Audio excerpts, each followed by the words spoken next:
Ladies and gentlemen, without further ado, and Dan will join us in a little bit, is one of the greats. Craig Silverman joins us, and of course we were all worked together at Brand X, and he has been very, very good to my family, and he's just a really, really good man. We were kicking this around about back in the day, but Craig Silverman joins us. First of all, good morning, sir. Thanks for doing this, and thanks for coming back on the show. Thank you, Peter.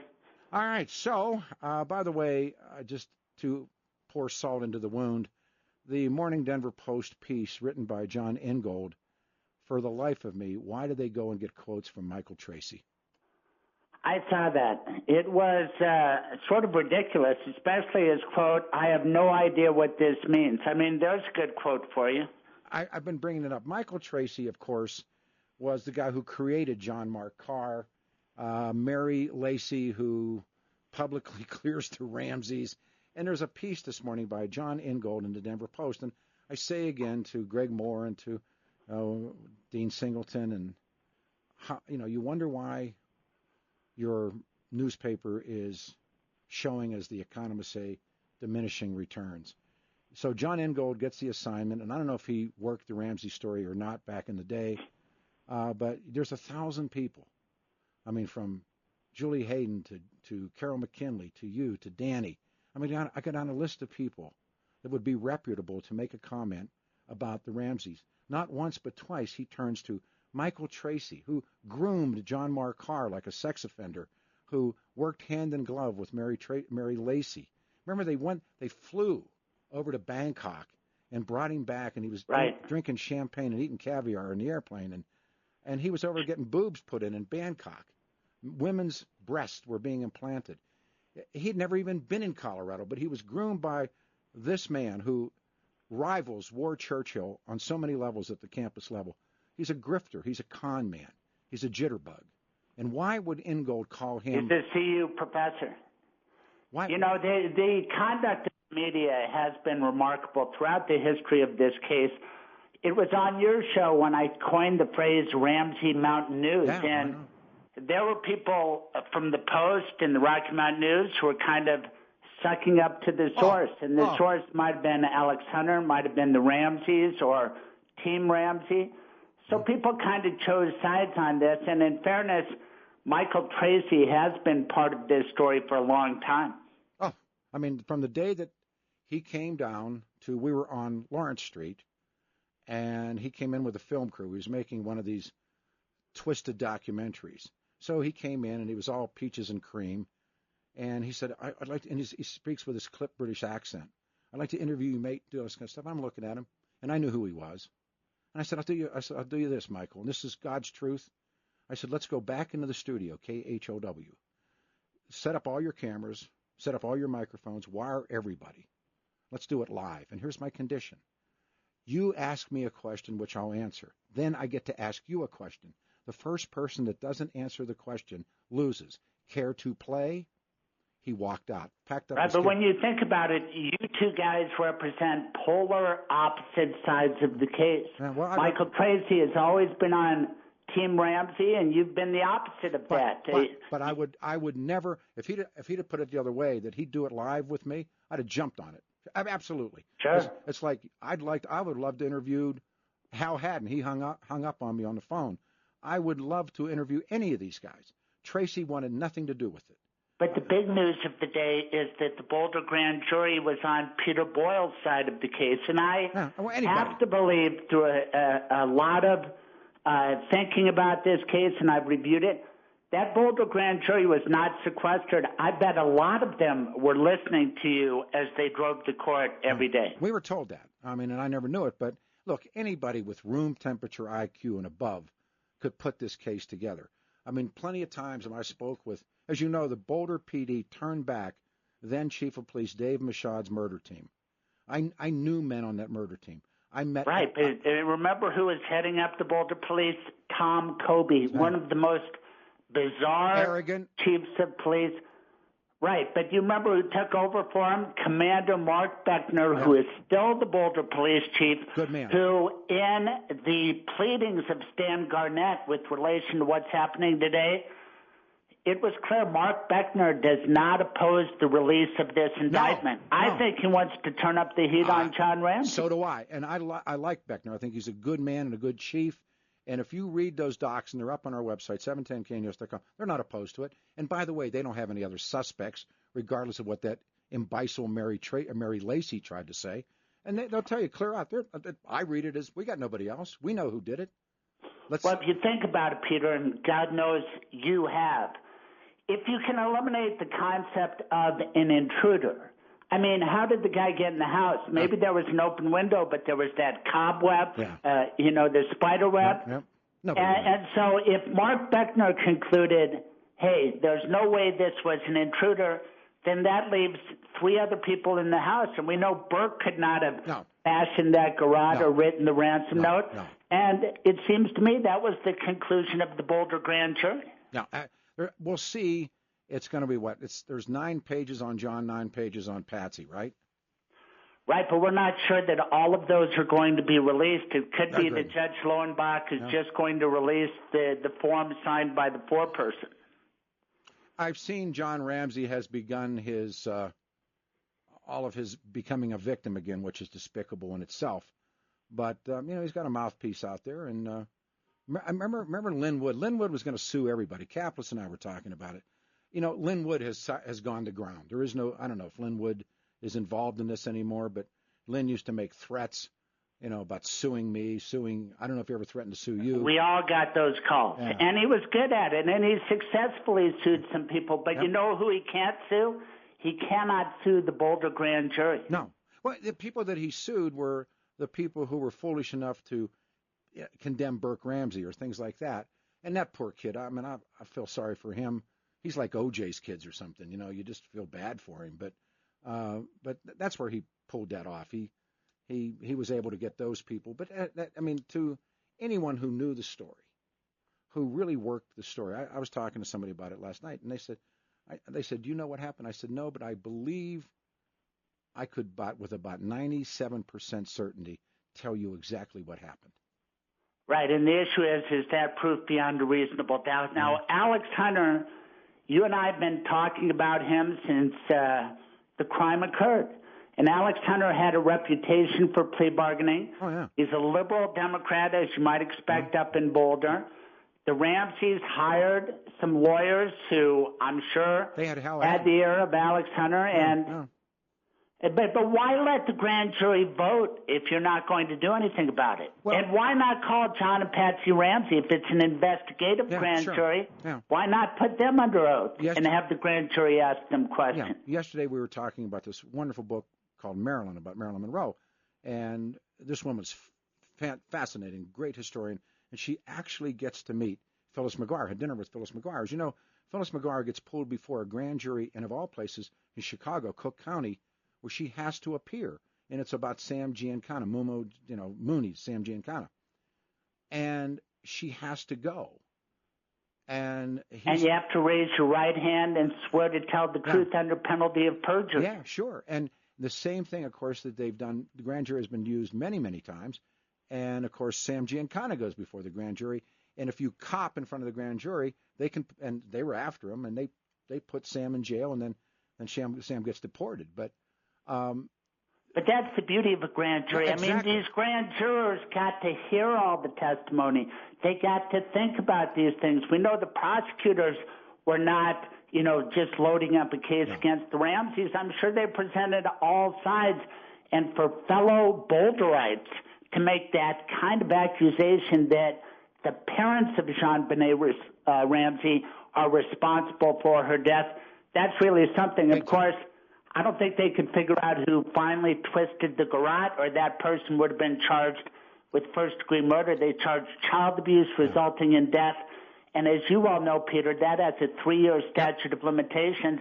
But first-degree murder, which Jean-Benet was surely the victim of, there is no statute of limitations. Yeah. It's, like I said, why didn't Hunter bring them? He could have subpoenaed them and brought them in, and he chose not to. Why? That's a great question, and we were asking it at the time. If you remember, the Ramseys, through their spokespeople, said, we'd like to come before the grand jury. Why not take them up on their offer? Remember, Craig, Danny's here, too. Punch him up. Ladies and gentlemen, without further ado, the other half of the dynamic duo of Kaplis and Silverman. We have Craig with us. This is the two and only. Here he is, ladies and gentlemen, Dan Kaplis. Daniel-san, good morning. Good morning, guys. Hey, listen, I was asking the same kinds of questions earlier, Craig, just to fill in the blanks. What do you think will happen today? What do you think we'll see, and what time will it drop? Well, good question. I've been really anxious to see how much the court is actually going to release. I'm sure you guys have been talking about it. Craig probably has the best feel for that. But are we just going to see a signature page of the foreperson along with the actual indictment, or are we going to get the meat of the thing? To me, that's the big question. In terms of timing, I would think it would be earlier rather than later. No reason for the court to hold it beyond now. I was reading 9 pages on each of the individuals, 9 on Patsy, 9 on John, and then some, as you point out, some of the extra, I guess, legalese. And here's another little tidbit. The grand jury considered sex assault charges. I don't know if that's folded into the child abuse resulting in death, but Judge Lowenbach wrote about that in his order. Danny, you got a thought on that? Well, I think Craig's point is right on in that this child abuse resulting in death, my guess is that there's going to be a finding that the child was sexually assaulted in their home while they were there, maybe some kind of, if nothing else, failure to protect theme here, but I have a feeling that the sex assault is going to show up in this thing. And if so, it's a mask. I mean, this is personal belief. If so, it was part of the intentional cover-up. Yeah, it's a mask, yeah. If you just joined us, good morning, everyone. 9 minutes after the hour, after all of these years, 17 years after this little girl's murder, it is back in the news, and, of course, nobody better. Craig Silverman, Dan Kaplis. I was mentioning to the big guy earlier, Danny, that this piece that Ingold does in the Post this morning is so sad because he goes to Michael Tracy for 2 significant quotes. And here's the big guy. Here's, Carol McKinley, Julie Hayden. There's some people that, there's some people that really know this story who I would call journalist and neutral. Michael Tracy, please. Well, what's so interesting about this piece, about this horrible story, not this particular piece. I think John Ingold's a real good reporter, but I think a phenomena, guys, that we saw occur in the Ramsey case, and I think it's unfortunately become kind of the norm in the media, is people choosing up sides like it's a friggin' football game. Wow. And so from the beginning, we seem to see certain media outlets just sort of, or individual reporters or even in cases some prosecutors just sort of align with the Ramseys. But, Danny, that was for payoff. In other words, I could tell you for sure that the John Mark Carr insanity was funneled directly to Paula Woodward at Channel 9.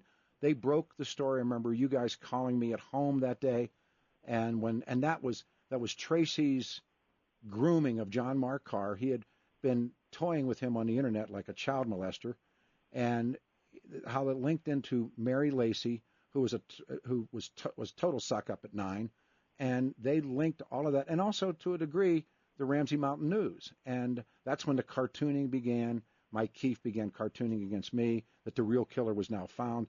That was concerted. In fairness to the late Rocky Mountain News, they had Lisa Levitt Rickman, Lisa with the 2 last names, who really was on Team Ramsey, but they also had Charlie Brennan, who has brought this lawsuit, which is yielding this indictment. So even though there were a lot of journalists who chose sides, Charlie Brennan just seems to be dedicated to figuring out the truth in this case, and God bless him for that. My hat's off to Brennan. Brennan, there were a couple of people that I thought did wonderful jobs on this, and Brennan clearly, Carol McKinley, great job.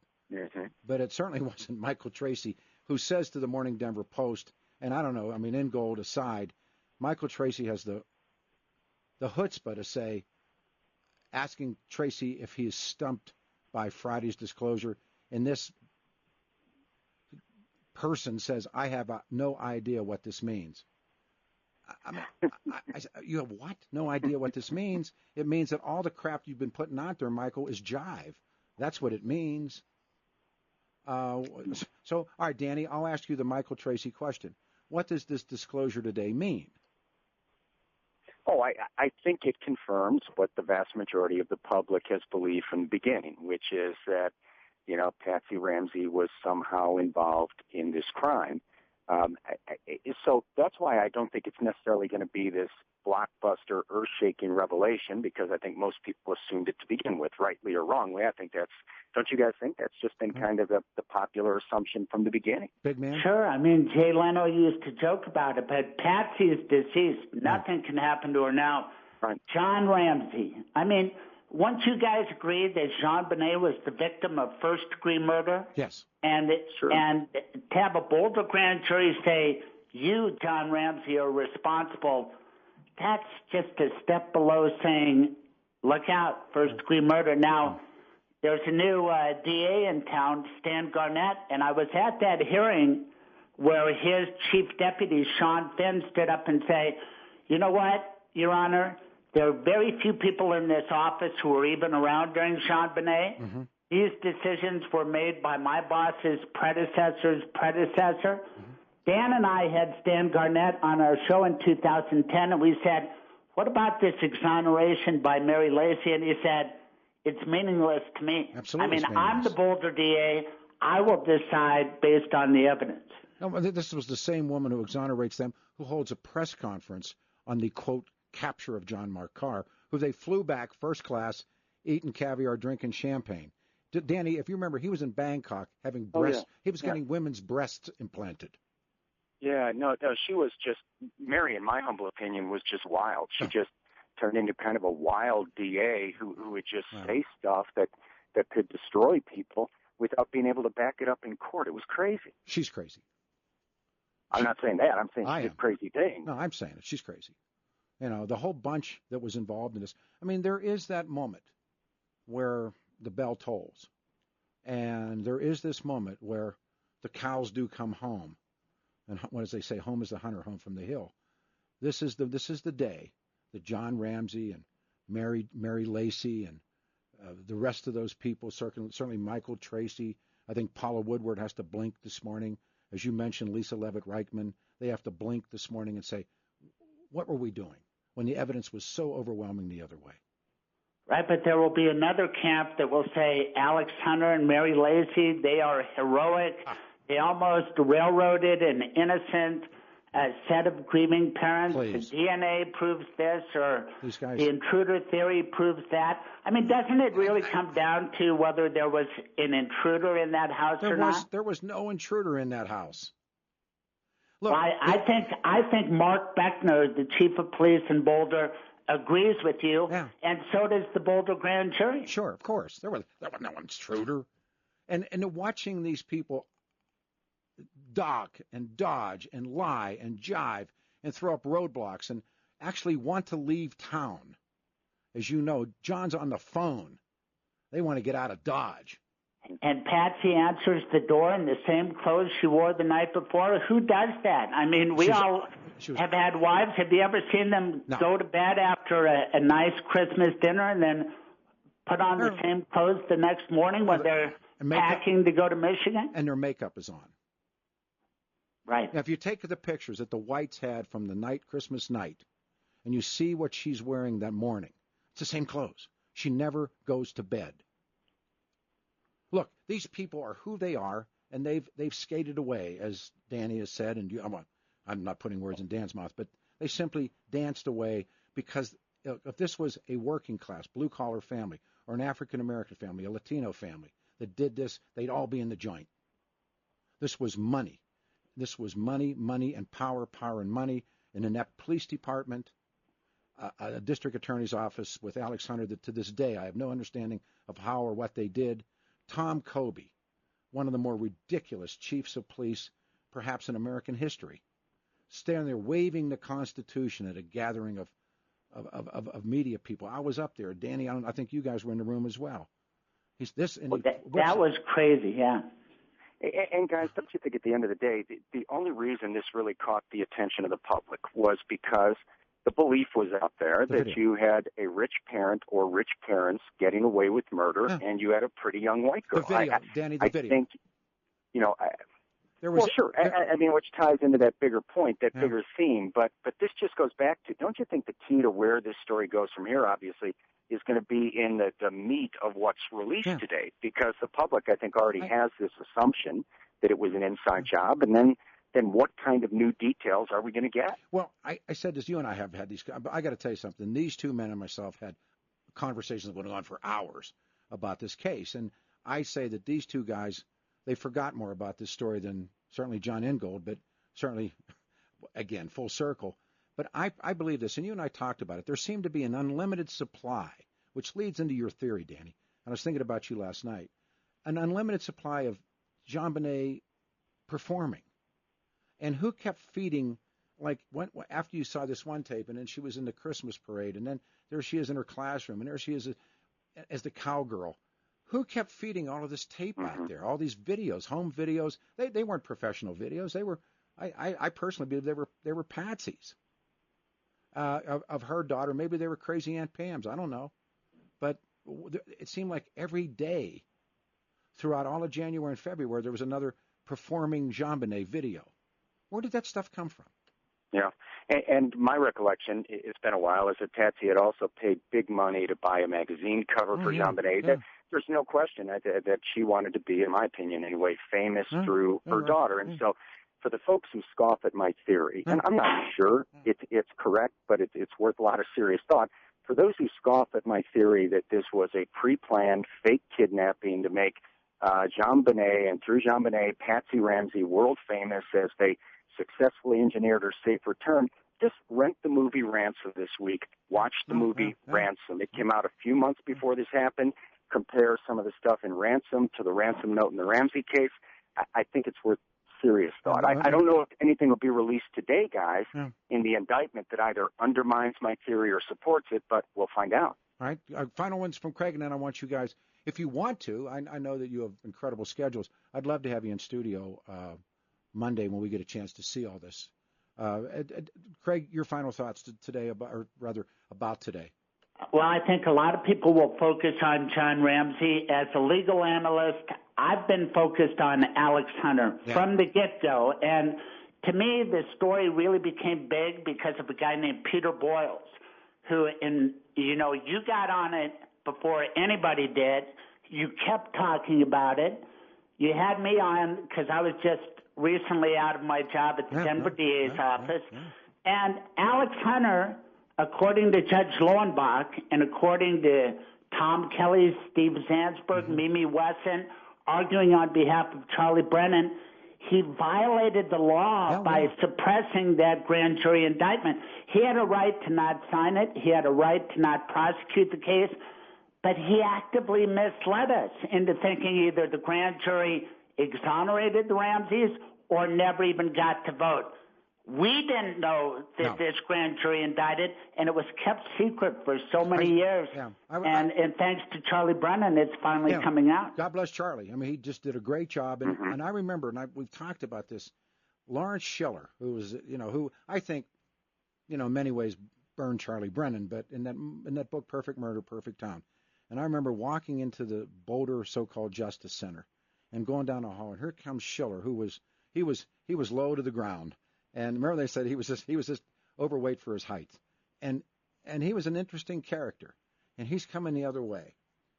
And I said, what's happening? He said, they're printing up the indictment. I told you guys this story. And I've thought about that so many times. And then they, like I said, that whole entourage goes out to the podium, and Hunter says no. And I really, if we could find Schiller, I don't even know if he's still with us, track him down and say, what did you see? What did you know? Because maybe he told that story to Brennan and Brennan knew. I don't know. I mean, I don't know what the relationship between those two guys is like now or not, but I remember him saying that to me, and I'm thinking, oh my God, here we go. And of course, we never went anywhere. Wow. Peter, I have forgotten aspects of this case, but thank God for the internet. Oh, man. I watched Mark Beckner, December 1997. He held a big press conference, and the whole aim was to put pressure on the Ramseys. Yep. and it was obvious, and he'd gotten the case back. I mean, this case keeps bouncing between the DA's office and the police department. Remember, Mary Lacey took it away from the Boulder PD? Absolutely. It just seems to me, and I asked Mark Beckner that day, you can watch it on YouTube, I said, can you exclude the intruder theory? Because if you can, then the Ramseys had to do it. Of course. One of them. All right, can I put you guys on the spot and see if I can get you in here at 6 a.m. or 7 a.m. or 8 a.m. or...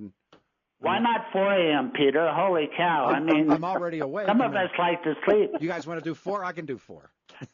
I know you can.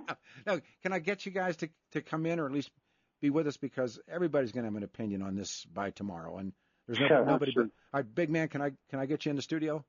Yes. And do you have coffee? I got coffee. I'll tell you what. I'll send these guys out for food. How's that? Not necessary. All right, here it is. We're starting to see it right now, guys. I'll read it to you real quick. John and Patsy Ramsey were let me see. 1999, counts of child abuse resulting in death, connection to the violent murder of their 6-year-old daughter, Jean-Marie, according to the documents now just released. The indictment said the Ramseys did unlawfully, knowingly, recklessly, feloniously permit a child to be unreasonably placed in a situation which posed a threat of injury to the child's life or health, which resulted in the death of Jean-Benet Ramsey, a child under 16. Wow, that's the first drop right now. Patsy Pa Ramsey did unlawfully, knowingly, and feloniously render assistance to a person with intent to hinder, delay, Danny, listen to this, delay and prevent the discovery, detention, apprehension, prosecution, conviction, and punishment of such a person for the commission of a crime, knowing the person being assisted has committed and was subject of a crime of first-degree murder, here we go again, and child abuse. No true Bill Foreman. On or about between December 25th, December 26th, Boulder County, Patricia Pa Ramsey did unlawfully, knowingly, recklessly, feloniously permit a child to be unreasonably placed in a situation, I take to Dan Kaplis, that posed a threat of injury to the child's life or health, which resulted in the death of Jean-Benet Ramsey, a child under the age of 16. That's just the first drop. Wow, Danny, what does that say? Yeah, as you know, Pete, have to see the whole thing to really know what they're saying and put all those pieces together. But I would love to join you along with Craig Monday morning at 6, and looking forward to it. You need to talk to Casey off air, or just we'll see you. Well, I'll be there. I'll be there. I'll meet you. And can I just give Dan credit? Dan, who's an incredible legal analyst. That charging document squares with his theory. And when I asked Beckner about it in December 1997, I said an uninvited intruder, because who knows? Maybe somebody else was involved. It's certainly that charging document is consistent with Dan's theory. Crazy, guys. We go to Mark. Mark, thank you. Good morning. You're on a radio show. Hi, Peter. Brother. I went on record on your show at Planet X. I'd like to go on record on your show on this station. I say Patsy did the whole thing and did it deliberately. No one else was involved. There was no staging for police. This includes the ransom note. Everything that was done by Patsy for Patsy as part of a psychotic fantasy. You know, I love your calls. I remember how in-depth in this story you are. Do you email me under another name? No, I always have my name, my regular name, and then Are you Mark? I'm Mark, and does your last name begin with an S? Yes. You're brilliant. You're a brilliant guy. No, I've over the years I've known exactly who you are. You know, I find myself about 90% of the way with you. But she was clearly psychotic. She was on all those drugs. She was a rager. She had all that internal stuff going on. Mm-hmm. You could be right. You could. Well, thank you very much for saying that. You're a good man. You're a good man, Mark. I've enjoyed your emails, and even some of them have been rough, but that's okay. That's part of the game. Okay. Well, thanks for saying that, and hopefully sometime someday we'll be able to talk about what the case really was. You got yourself a deal. Thank you.